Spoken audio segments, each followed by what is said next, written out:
Welcome back to BT. It is a lovely Friday morning here in the city. Look at that. Can't beat it. Ooh. Traffic's not good, but that view is amazing. Tammie, Mayor, Sid here with you.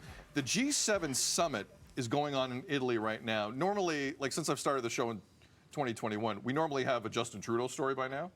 It's not about Justin Trudeau right now at the G7 in Italy. It's about Joe Biden.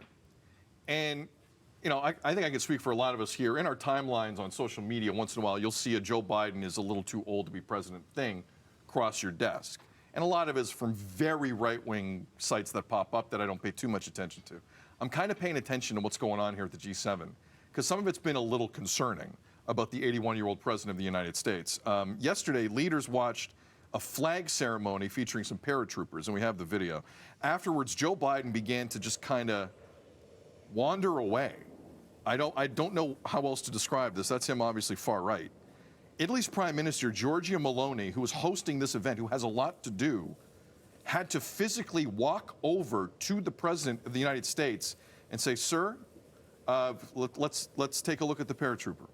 The group of 7 consists of Britain, Canada, France, Germany, Italy, Japan, the US, and the European Union. So that was yesterday. There's like a bunch of other stuff we could show you, but we don't have time. The one thing we do want to drop on top of what you just saw was recently at a Juneteenth celebration. Everyone's dancing. Vice President Kamala Harris is right next to Joe Biden. Joe Biden's not moving. I don't know how else to describe this. He's not moving. And like, I don't know how to react to this. And again, I see stuff all the time on my feed I ignore.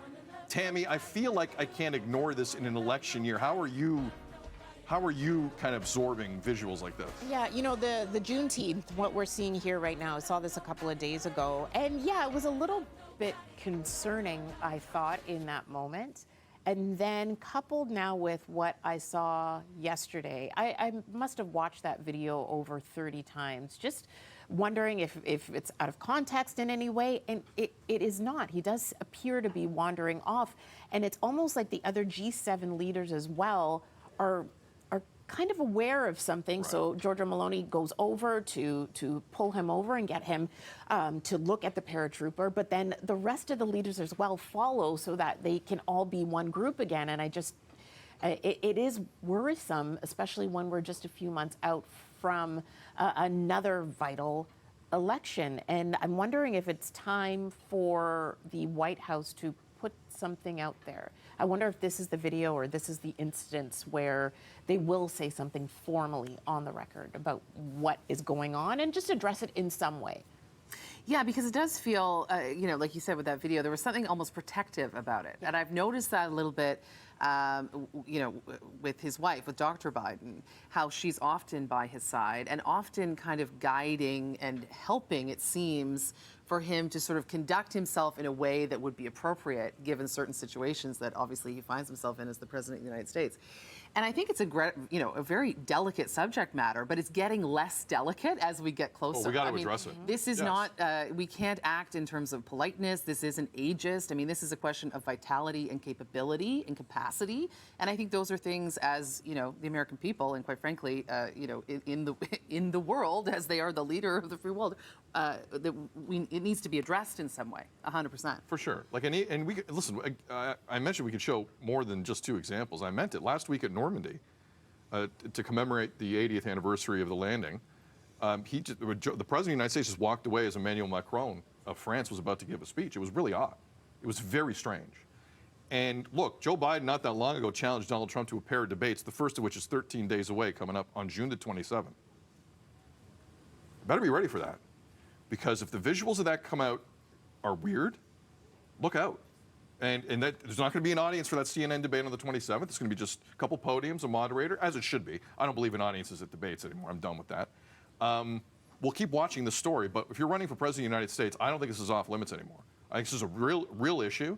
And to your point, it might be time for a statement. I don't know what that statement says. I don't know how you massage this, but that's a real issue if more than one incident's happening at something as high profile as the G7.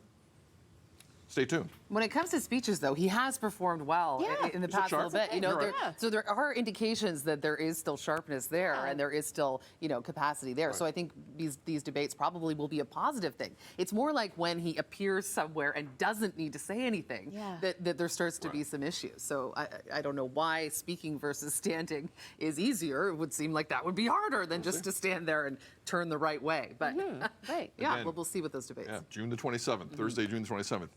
We'll be talking about it here on BT. Also, later on BT, we have an update from Tam Plus. If your camping isn't where it should be right now, look, I'm not a camper. Shocking. Maybe glamping is my thing. Tammy, are you a camper? That's all I'll say. Just laugh. Mayor, are you a camper? Yes. Jessica Panetta is. Yes, I am. Is that camping? I'm not sure. It's we'll talk about it glamping, next. Sid. It's glamping. It's We'll glamping. talk about it next here on BT.